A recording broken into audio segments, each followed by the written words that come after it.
Hola, maestro León, mucho gusto y muy agradecido contigo por la oportunidad de poder establecer esta entrevista. ¿Qué tal, Gonzalo? Mucho gusto, muchas gracias a ti y a todo tu auditorio. Muchas gracias. El tema que elegimos hoy es un tema que ha aparecido en la agenda pública ahí de manera muy escondida, pero que desde mi punto de vista es un tema fundamental y más en un entorno como el que estamos viviendo actualmente, en el que requieren los mejores esfuerzos y los mejores resultados de los servidores públicos. Es el de la profesionalización de las entidades federativas y de los municipios. Sabemos que el país vive un proceso complicado, es una agenda que en los últimos dos sexenios de las administraciones públicas federales se han mantenido escondidos. Hoy se vive un contexto distinto y bueno, me gustaría iniciar preguntando un poco sobre el diagnóstico por el que atraviesa la administración, la profesionalización de la administración pública estatal y municipal del país. ¿Cuál es el estado que mantiene? Pues mira, es muy complejo hablar de un país como México en términos de profesionalización porque no hay sistemas nacionales que permitan tener como en el INEGI una capacidad de manejar datos específicos, ¿no?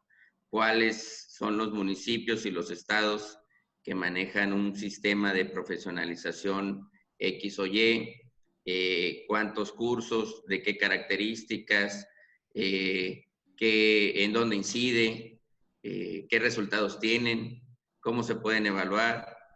Es muy difícil. Estás hablando de un universo. Si bien es cierto que hay países como España, por ejemplo, en Iberoamérica, que tienen más de 8,000 municipios, pero tienen municipios de 100 habitantes. En México, con 2,000, casi 2,500 municipios, pues se vuelve complejo y 32 entidades federativas, ¿no? Sin embargo, ha habido algunos esfuerzos a lo largo del tiempo. El Centro de Estudios Municipales, hace muchos años que hizo algunos esfuerzos al respecto para profesionalizar a los municipios y a las entidades federativas. Luego se creó el INAFED. El INAFED ha sido, el Instituto Nacional para el Federalismo y el Desarrollo Municipal, ha sido una pieza fundamental para establecer vínculos de profesionalización con los estados y los municipios. El Infotec también tiene políticas al respecto, pero la complejidad radica en que cada estado y cada municipio adopta el sistema que le viene bien, por decirlo educadamente, ¿no? Pero es muy desordenado. Eh, entre, si tú hicieras un análisis de una sola entidad federativa, en la misma entidad federativa te das cuenta que hay un desorden terrible, ¿no? Yo aquí puse un ejemplo, por ejemplo, en Quintana Roo, que hubo una época en donde la Secretaría de Infraestructura daba cursos de ética al público. Entonces te das cuenta de que no hay una idea clara, no hay planes estatales, no hay planes municipales de formación. Y en ese sentido, pues se vuelve complejo manejar el talento humano que tienen las administraciones públicas, porque también el problema, que es lo que yo considero que es de origen, es que es un problema de orden social, de orden político. Si a la sociedad no le interesa, pues menos a los políticos y mucho menos a los gobernantes. Entonces no es un tema de agenda pública, al menos no como lo solemos ver en temas de educación, de salud, etcétera. Y está vinculado como un efecto en lugar de ser una causa en muchos sentidos. Por ejemplo, si hablamos de corrupción, la corrupción, por ejemplo, en este sexenio a nivel federal, pues se maneja como si fuese una causa, pero en realidad es un efecto. Y ahí radica en mucho el por qué nosotros no concebimos a nivel nacional como mexicanos que el contar con personas con el perfil adecuado, con sistemas de profesionalización, con sistemas de servicio de carrera, nos permitiesen desarrollar mejor el país. Y hay estudios a nivel mundial que indican que aquellos países que cuentan con servicios civiles de carrera o servicios de carrera, porque además hay que decirlo, hay servicio profesional de carrera, servicio público de carrera, servicio civil de carrera. En realidad es un servicio de carrera eh, que le da pues, un sentido de responsabilidad al quehacer de las personas servidoras públicas cuando tienen que administrar los recursos de todos. Y eso no se ha vislumbrado y hay estudios muy pertinentes al respecto que indican que aquellos países que impulsan servicios de carrera son países que mantienen niveles de desarrollo pues muy adecuados para su población. De acuerdo, entonces estaríamos hablando que, digamos, el panorama es complicado, ha sido incluso desde el ADN cultural de la administración pública ha sido complicado impulsarlo. Y hay otra cosa, hablar otra vez del beneficio. El beneficio, nos acabas de comentar, genera desarrollo, profesionalización es igual a desarrollo, combate a la corrupción. Incluso yo abonaría que hay otros estudios que señalan una mayor capacidad para impulsar políticas para el combate a la pobreza. Sin duda alguna, y tú lo ves, el único estudio serio que se ha hecho en el país y no ha sido, digamos, muy difundido, ni porque es una muestra, es un estudio que hizo el BID sobre las capacidades institucionales de los recursos humanos en algunas entidades federativas. Y el BID maneja, el Banco Interamericano de Desarrollo maneja esa acepción, ¿no? De aumentar las capacidades institucionales de los gobiernos y en ese sentido, pues un pilar fundamental es la profesionalización. Hay otro estudio muy importante que se hizo a través del INAFED, que hizo el maestro Arturo Pontífez Martínez, que es un modelo, un intento de modelo de profesionalización para las entidades federativas. Ese estudio desafortunadamente se conoce poco también. Y es un estudio muy valioso porque se hizo conjuntamente con el apoyo de las entidades federativas. Particularmente fueron alrededor de 16 estados de la República que participaron con encuestas, con información de qué hacían, cómo lo hacían, qué sistemas tenían. Y la propuesta era, en lugar de hablar de una ley general de servicio civil de carrera o de servicio de carrera, pues se hablara de modelos de profesionalización. Cosa que yo no estoy muy de acuerdo porque es, digamos, un paliativo por nuestro sistema político. Ante la falta de voluntad política de formalizar sistemas de empleo público, que también se vuelven complejos en el país por nuestro sistema de empleo público, que ya tenemos trabajadores de base con un marco normativo muy propio. Entonces vuelve muy restrictivo hacia ciertos niveles jerárquicos de la administración pública. Entonces eso hace más complejo la toma de decisiones y que se adopte un sistema de esta naturaleza. De acuerdo. Hay un concepto que desde que inició la actual Administración Pública Federal y la corriente que lo impulsó a ser gobierno hoy, que es el de la austeridad. Es un punto importante, se ha buscado desde el discurso hasta con ciertas acciones, digamos que hacer muchas cosas gastando menos, sustentado en en lo que ellos señalan como un aparente exceso y derroche de lujos. Desde este punto de vista, ¿qué tanto se puede hablar de profesionalización con austeridad? Porque, por ejemplo, señalo, ya hay notas en las que mencionan que la Administración Pública Federal, por ejemplo, hoy se está restringiendo la utilización de luz, de agua, de servicios básicos que requieren los servidores públicos en el desarrollo de sus labores. Por ejemplo, también está viendo como un lujo el contar con un equipo de cómputo, en el caso de la Secretaría de Comunicaciones y Transportes. Y entonces, ¿cómo podemos empatar, hablar de profesionalización en una etapa o época de austeridad? Pues muy complejo porque si tú contabilizaras la inversión, el grado de inversión en profesionalización que hacen los gobiernos estatales y municipales en México, te darías cuenta que es un recurso mínimo. Por ley deberían de invertir al menos el 2% de su presupuesto. Y desafortunadamente no se invierte ni siquiera el 0.5%, ¿no?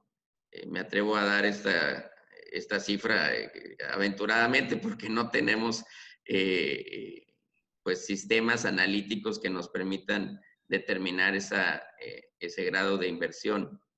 Sin embargo, lo que te quiero decir es que ya de por sí es austera la profesionalización, Cierto. es difícil, porque también hay que entender algo, no es barato capacitar a los servidores públicos. Tampoco los resultados en la profesionalización en el tiempo se ven de manera inmediata. Sin duda.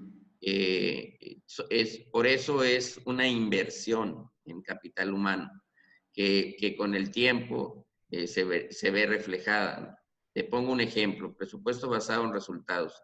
Tiene más de 15 años que el gobierno de Baja California implementó por primera vez en el país un programa financiado por el Banco Mundial. Les dieron $1 millón a fondo perdido. Eso en principio ya lo puedes cuantificar, ¿no? Pero se los dieron sin que hubiera una necesidad normativa para que ellos implementaran ese modelo. Lo hicieron porque vieron que era un modelo que les permitía pues mejorar sus capacidades institucionales. Bueno, al día de hoy sí están en los primeros lugares, pero te das cuenta que pues gubernamentalmente hablando, los resultados del gobierno en el ejercicio del gasto, pues no son los adecuados, ¿no? Entonces, definitivamente lo que hay que cambiar cuando hablamos de ciertos aspectos en profesionalización, en muchas ocasiones es la cultura organizacional. Y Claro. cambiar la cultura organizacional requiere una inversión en el tiempo. Y ese es un factor muy importante a considerar porque el tiempo, sobre todo en México, evidentemente en todas las administraciones públicas del mundo, pero más en México por el tema político, por cómo está confeccionado nuestro sistema político, pues es un elemento quizás vital para saber lo que se va a hacer y cómo se hacen. ¿Por qué? Porque las administraciones públicas locales tienen 3 años o 4 en el caso de Chihuahua para poder desarrollar políticas públicas de cualquier tipo, máxime en términos de profesionalización. Y 6 años en los gobiernos estatales.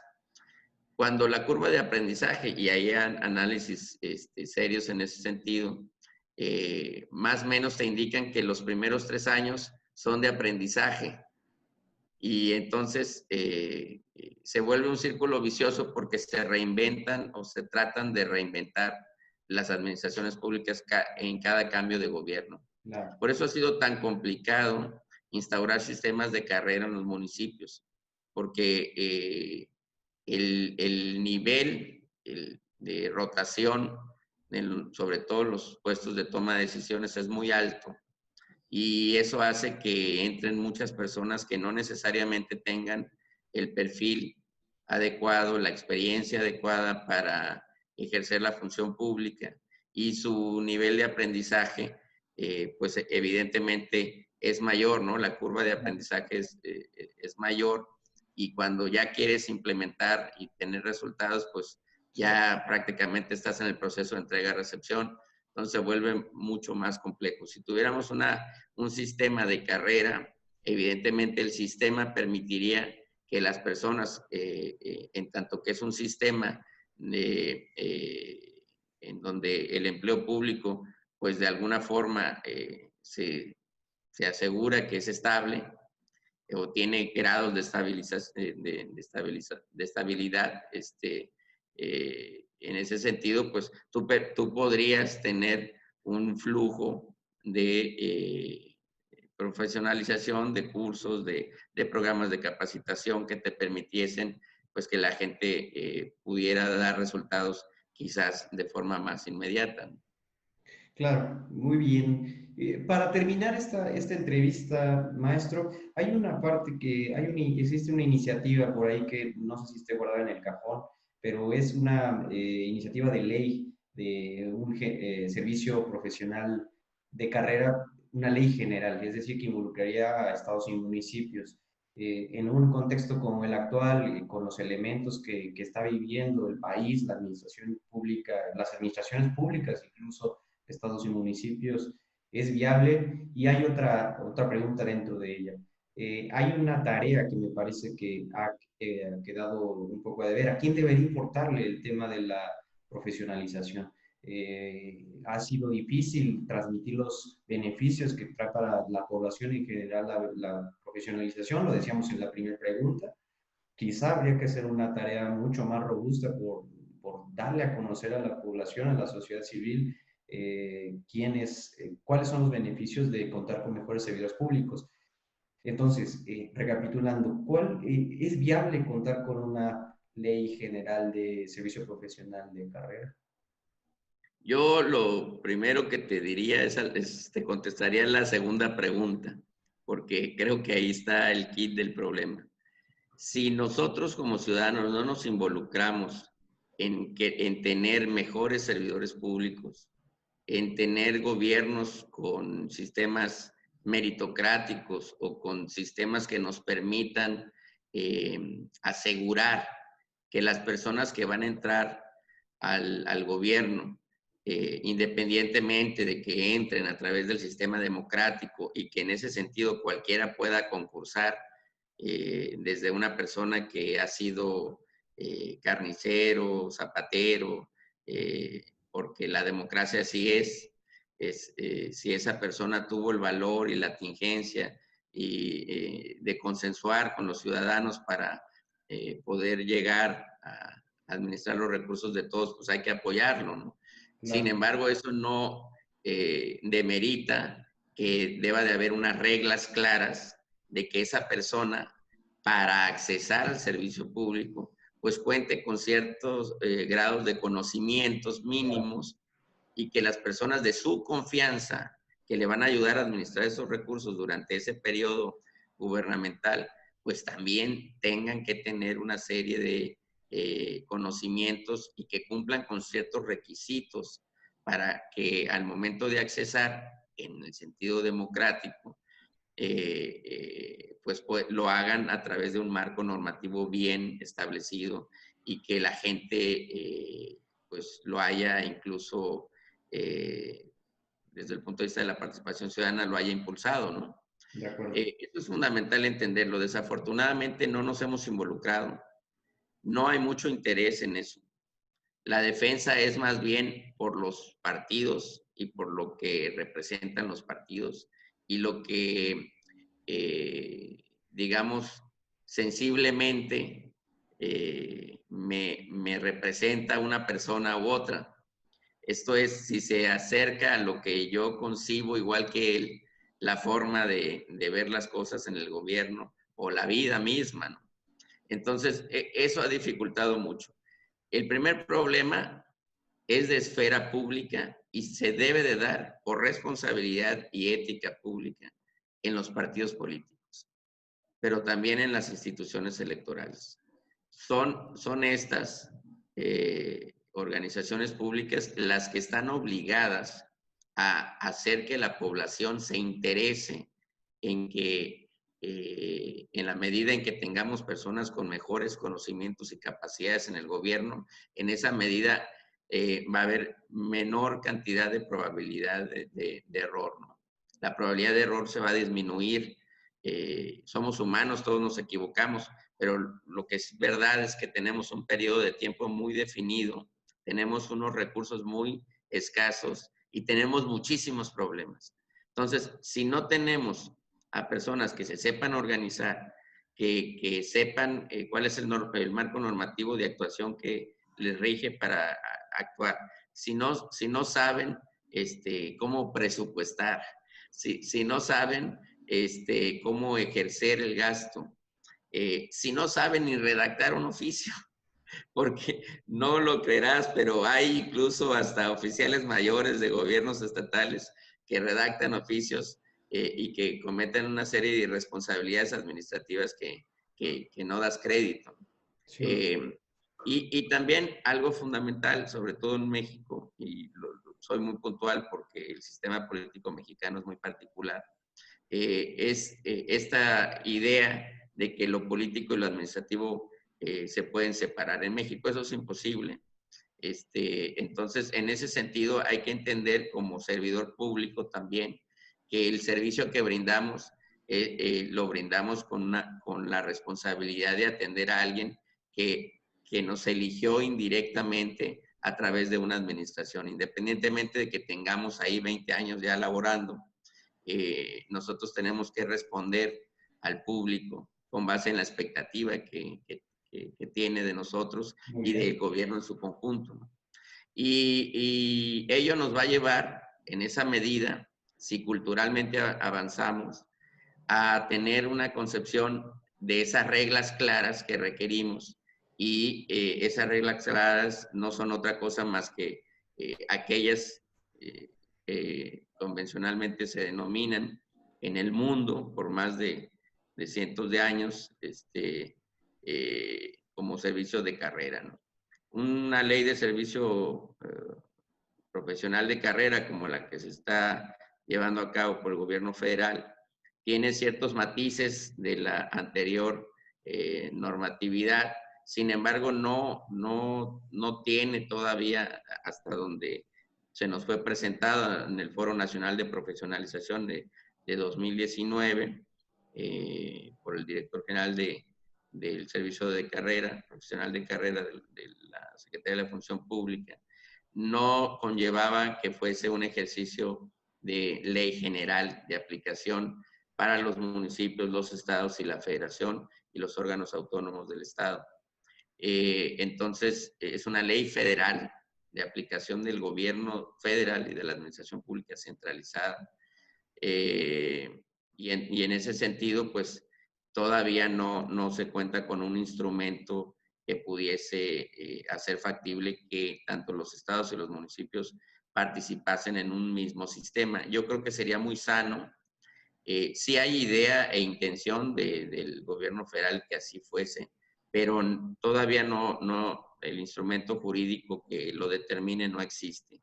Y creo que sí sería sano porque obligaría de alguna forma a ir cambiando la mentalidad de que esto es necesario. No creo que en automático se modifique.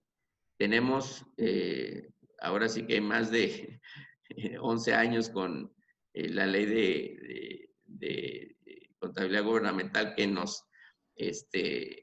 que obliga a los estados y municipios a que pues tengan una buena base en la materia y no lo han hecho.